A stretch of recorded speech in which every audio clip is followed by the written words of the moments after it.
Hello everyone, আসসালামু আলাইকুম। সবাইকে ওয়েলকাম জানাচ্ছি নতুন আরেকটা ভিডিওতে। তো আজকে আমরা বের হয়েছি এজলিনকে ডাক্তার দেখাতে নিয়ে যাব। এজলিন বেশ কয়েকদিন ধরেই অসুস্থ, ওকে নিয়ে আমাদেরকে প্রায় মোটামুটি কয়েকবারই হসপিটাল যেতে হয়েছে। তো আজকে আমরা যাব, ওর একটা এমআরআই করাতে হবে, ডাক্তার একটা এমআরআই করাতে বলেছে। সেটার জন্য সকাল থেকেই এজলিনকে খাওয়ানোর অনেক চেষ্টা করেছি, কিন্তু সকালবেলা ঘুম থেকে উঠেই না এজলিন তেমন কিছু খেতে চায় না।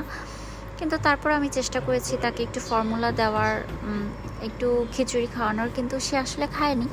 তো আমি জানি না আসলে যাওয়ার পথে সে আসলে কি করবে, কারণ এমআরআই করানোর আগে 2-1 ঘন্টা আগে থেকেই খাওয়া বন্ধ করে দিবে, ডাক্তার এরকমই বলেছিল।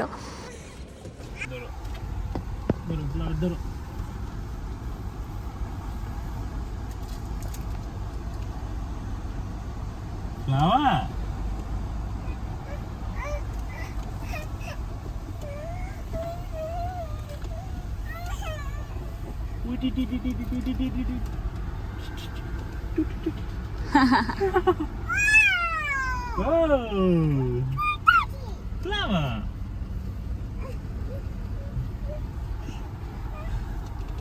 Oh.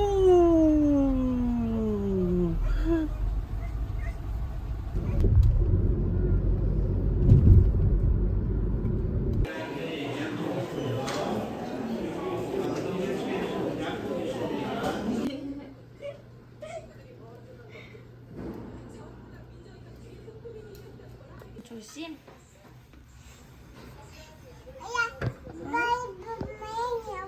어머, 이거 빠진다. 빠진다.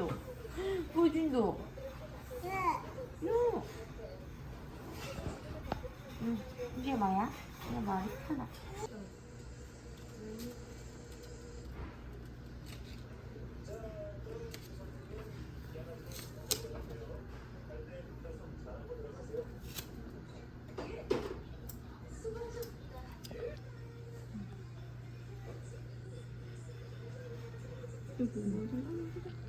아직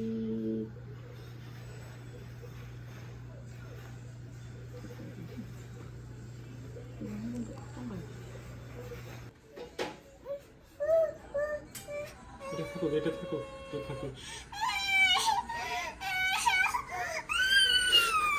এই এটা ডেঞ্জার দেখি।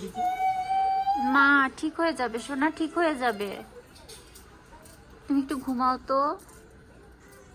কি 됐어? 했어? 아예 했어?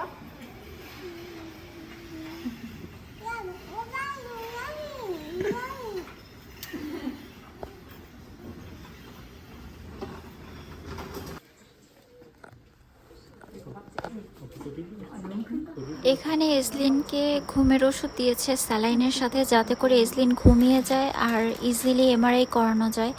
কারণ ছোট বাচ্চাকে এমআরআই করানো আসলে ডিফিকাল্ট যদি জেগে থাকে। তো ডাক্তার বলেছে 15-20 মিনিটের মধ্যে এজলিন ঘুমিয়ে যাবে, আর এমআরআই করতেও 20 মিনিটের মতোই লাগবে। তো এখানে এজলিন ঘুমের জন্য কান্নাকাটি করছিল।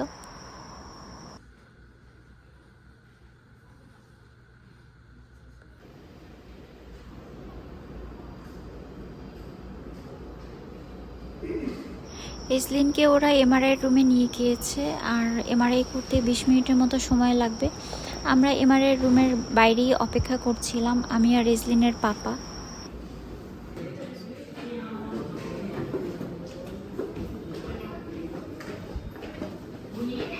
এজলিন এখনও ঘুমাচ্ছে, এমআরআই শেষ, ওকে এখন ওয়ার্ডে নিয়ে যাওয়া হচ্ছে। তো ওয়ার্ডে নিয়ে যাওয়ার পরপরই এজলিন আসলে ঘুম থেকে উঠে গিয়েছিল। 배고파. 어떡해. 오늘 아침 먹고 아무것도 안 먹은 거죠? 아침에는 분우유만 분유만 먹었어요. 먹고.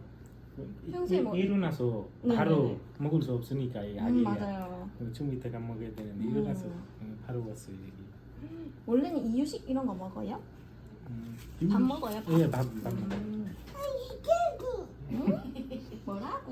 선생님 영어를 못해가지고 모르겠네. 응? 아 이거 오빠는 영어. 어, 아빠는 이런 거 잘해.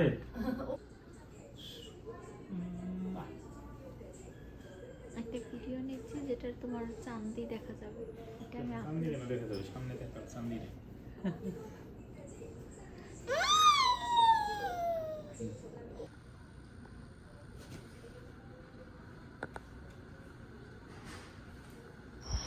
ইসলিনকে এখন স্যালাইন খুলে দিয়েছে আর আমাদেরকে এখানে ওয়েট করতে বলেছে কিছু সময়ের জন্য।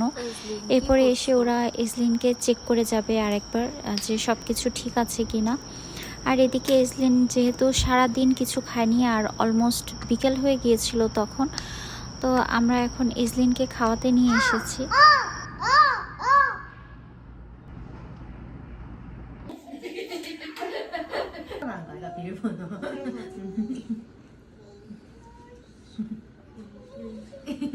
ইসলিনের পাশের বেডের বাচ্চাটার সাথে বেশ ভাব হয়ে গিয়েছিল।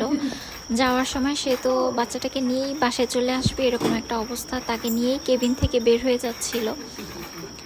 তো আজকের ব্লগ এইটুকুই। সবাই ইসলিনের জন্য দোয়া করবেন যাতে ও তাড়াতাড়ি সুস্থ হয়ে যায়। আর দেখা হবে বাবা, এখানে তাড়াতাড়ি যেতে হবে, না হলে সিগন্যালটা বাই বন্ধ হয়ে বাই। পেটা কলা রেডি রেডি রেডি পেটা কলা রেডি রেডি রেডি রেড সবাই রেড সবাই